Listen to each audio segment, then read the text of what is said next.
Usa sa mga paboritong summer fruit ang pakwan o watermelon. Daghan ini sa barangay Balbalan sa lungsod sa Dimiao sa Bohol, kagilang watermelon capital sa Bohol. Tungod ini, may panginabuhian gihapon ang mga mag-uuma sa Bohol. Taliwa sa kainit sa panahon, nananom ang mga mag-uuma o pakwan aron usab. May panginabuhian sila samtang uga pa ang yuta tungod sa huwaw. Kaniadto, mausik lang ang kaumahan sa panahon sa tinginit apan karon dili na tungod kay mutubo maghapon ang watermelon bisan sa kainit sa panahon. Gibis-bisan nila ang watermelon matag buntag ug hapon.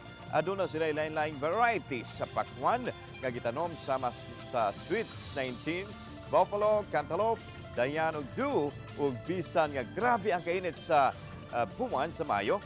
Nabuhi gihapon ang watermelon ug abunda usab ang ilang naani. Nagtukod usab ang mga mag-uuma og makeshift tent hilid sa kalsada aron didto ibaligya ang watermelon. Kung mahitabo mang makasuroy sa lungsod, ayaw kalimot sa pagpalit sa presko ug lamian nga watermelon nga siguradong magatambal sa kainit sa panahon.